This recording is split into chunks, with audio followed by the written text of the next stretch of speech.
देवर्षि नारद जी महाराज कंस के पास आए और कंस को आकर के कहते हैं, महाराज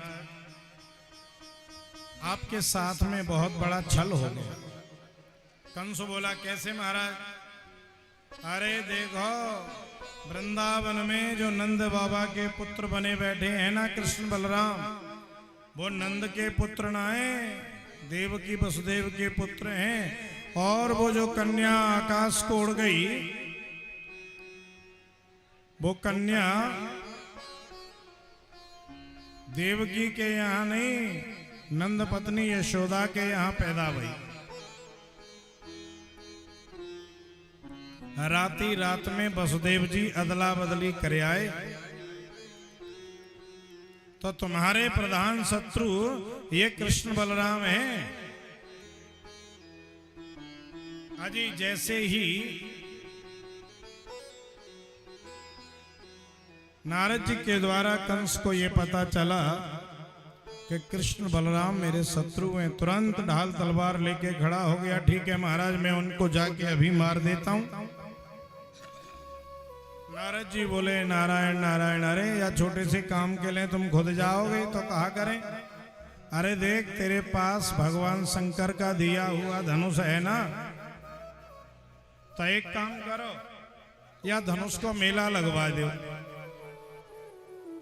और मेला देखने के बहाने से कृष्ण बलराम को यहां पर बुला लो।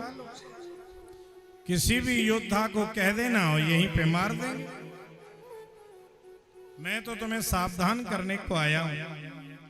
ऐसा कहकर के नारद जी चले गए, सीधे वृंदावन पहुंचे। भगवान श्री कृष्ण के पास भगवान श्याम सुंदर गौशाला के निकट ही मिल गए। प्रणाम नमस्कार हुआ और चरणों में गिर करके नारद जी रोने लगे। जब नारद जी ने रोदन आरंभ किया तो भगवान पूछते हैं, नारद बाबा कहाँ है गए हो, काहे के लिए रोदन कर रहे हैं? नारद जी कहते हैं, प्रभु आप तो अपनी रास लीला करो, बाल लीला करो, आपको हम साधु महात्मन की चिंता कहाँ है? भगवान बोले, अरे भैया आखिर ऐसो कहा भयो?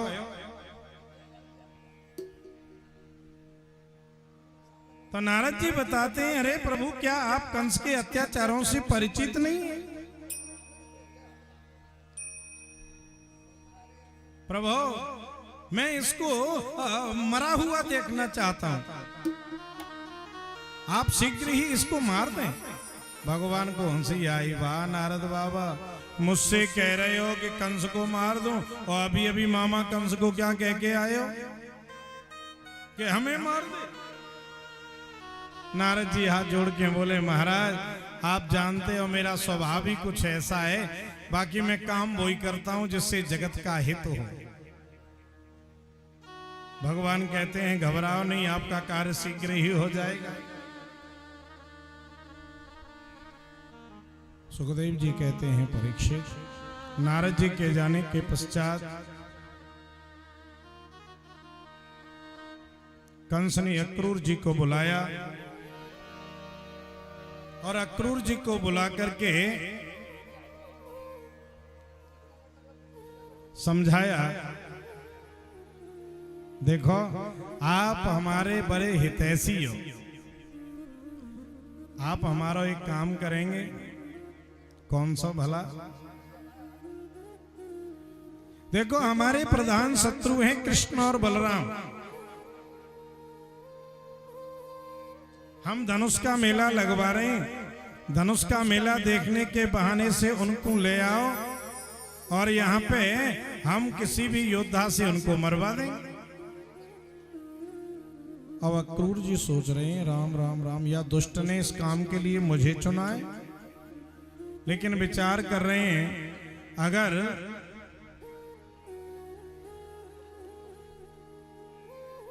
मैं नहीं जाऊंगा तो ये दुष्ट मुझे मार देगा, और इस दुष्ट के हाथों मरूं, इससे अच्छा है कि भगवान के दर्शन कर लूं। और ऐसा सोच करके अक्रूर जी वृंदावन जाने को तैयार हो गए। रथ लेकर के वृंदावन जा रहे हैं, प्रभु का चिंतन करते हुए जा रहे हैं। सायंकाल होते होते वृंदावन में पहुंच गए। गौशाला के निकट भगवान मिले, प्रणाम नमस्कार हुआ। कन्हैया ने अक्रूर जी को आगमन का हेतु पूछा। अक्रूर जी ने बता दिया, प्रभु ये दुष्ट कंस आपको अपना शत्रु मानता है, बुला तो रहा है धनुष का मेला देखने के बहाने से, वास्तव में तो आपको मारना चाहता है। कन्हैया बोले, अक्रूर काका आपको मेरी सौगंध है, ये समाचार मेरे किसी ब्रजवासी को मत देना। ये मत कहना कि कंस मुझे मारना चाहता है। वो कंस तो मुझे क्या मार पाएगा, लेकिन ये समाचार सुनते ही मेरे ब्रजवासी जरूर मर जाएंगे।